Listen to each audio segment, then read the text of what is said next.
വചനോത്സവ online തിരുമുഖ ആരാധനയിലേക്ക് ഇന്നേ ദിവസം സായാഹ്നത്തിൽ ഉറങ്ങുവാൻ പോകുന്നതിന് മുൻപായി നമുക്ക് ഒരുമിച്ച് പ്രവേശിക്കാം. വിശുദ്ധ യോഹന്നാൻ എഴുതിയ ലേഖനം 2-ാമത്തെ അധ്യായം 16-ാമത്തെ വാക്യത്തിൽ ഇപ്രകാരം നമ്മളെ പഠിപ്പിക്കുകയാണ്. എന്തെന്നാൽ ജഡത്തിൻ്റെ ദുരാശ, കണ്ണുകളുടെ ദുരാശ, ജീവിതത്തിൻ്റെ അഹന്ത, ഇങ്ങനെ ലോകത്തിൽ ഉള്ളതൊന്നും പിതാവിൻ്റെതല്ല, പ്രത്യുത ലോകത്തിൻ്റെതാണ്. സ്നേഹം നിറഞ്ഞവരെ, നമ്മൾക്ക് ഒരു തിരിച്ചറിവ് ഉണ്ടാവണം. പിതാവായ ദൈവത്തിന് ഉള്ളത് മാത്രം സ്വന്തമാക്കാനും ലോകത്തിന് സ്വന്തമായിട്ടുള്ളതെല്ലാം അതിൽ നിന്ന് മാറി നിൽക്കുവാനുമുള്ള കഴിവ് നമുക്കുണ്ടാവണം. പിതാവായ ദൈവത്തിൻ്റെ സ്വത്ത് സ്വന്തമാക്കാൻ താല്പര്യമുള്ള വ്യക്തികളായി നമ്മൾ മാറണം. ലോകത്തിൻ്റെ സമ്പത്ത്, അതായത് ജഡത്തിൻ്റെ ദുരാശ, കണ്ണുകളുടെ ദുരാശ, ജീവിതത്തിൻ്റെ അഹന്ത, ഇങ്ങനെയുള്ള കാര്യങ്ങൾ, ആ സമ്പത്ത് അത് സ്വന്തമാക്കാൻ നമ്മൾ തയ്യാറാവരുത്. നമ്മുടെ ആത്മീയ മനുഷ്യന് വളർച്ചയ്ക്ക് വേണ്ട ഒരു തിരിച്ചറിവാണ് പിതാവായ ദൈവത്തിൻ്റെ സ്വത്തുക്കൾ മാത്രം സ്വന്തമാക്കാൻ വേണ്ടി നമ്മൾ വളരുക, ആഗ്രഹിക്കുക, പ്രവർത്തിക്കുക. ശരീരത്തിൻ്റെ, ജഡത്തിൻ്റെ ദുരാശകളും കണ്ണുകളുടെ ദുരാശകളും, അതിനെപ്പറ്റി എപ്പോഴും നമുക്ക് ബോധ്യമുണ്ടാവണം. രാവിലെ എഴുന്നേറ്റ് വൈകുന്നേരം കിടന്നുറങ്ങുന്നവരെ ജഡത്തിൻ്റെ ദുരാശകൾ ഇങ്ങനെ വരുമ്പോൾ അത് പിതാവായ ദൈവത്തിൻ്റെ സമ്പത്തല്ല എന്ന് തിരിച്ചറിഞ്ഞ് ഉപേക്ഷിക്കാൻ പറ്റണം. കണ്ണുകളുടെ ദുരാശകൾ നമ്മുടെ ഉള്ളിൽ വരും, പിതാവായ ദൈവത്തിൻ്റെ സ്വത്ത് അല്ല എന്ന് തിരിച്ചറിയണം. ജീവിതത്തിൻ്റെ അഹന്തകൾ, വ്യഗ്രതകൾ ഒക്കെയുണ്ട്.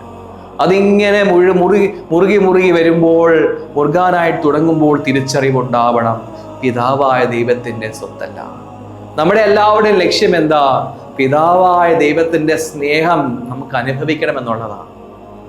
അപ്പോൾ ഈ ലോകത്തിൻ്റെ സമ്പത്തിൻ്റെ പിന്നാലെ പോയാൽ പിതാവായ ദൈവത്തിൻ്റെ സമ്പത്ത് സ്വന്തമാക്കാൻ സാധിക്കില്ല. ഈശോയോടൊന്ന് പ്രാർത്ഥിക്കാം.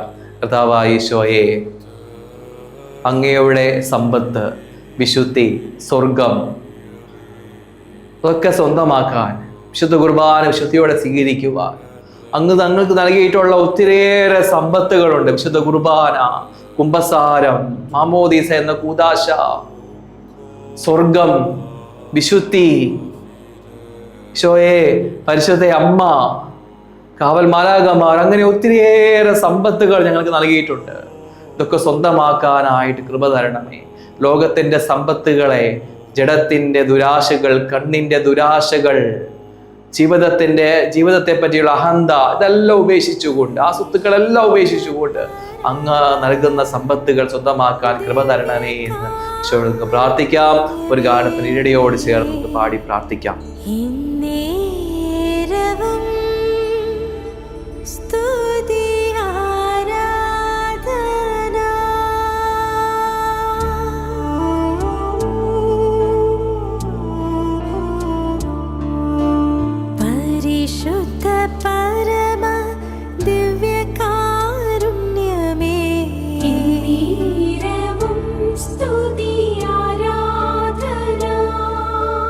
ദൈവമേ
മെത്തയിൽ പിറന്ന പൊന്നുണ്ണീശോയേ, എന്നേരവും സ്തുതി ആരാധന. തച്ചന്റെ മകനായി വളർന്ന ഈശോയേ, എന്നേരവും സ്തുതി ആരാധന. കന്യകാമേരി തൻ പ്രിയ സുതനേശുവേ, എന്നേരവും സ്തുതി ആരാധന. ആരാധന, ആരാധന, ആരാധന, ആരാധന.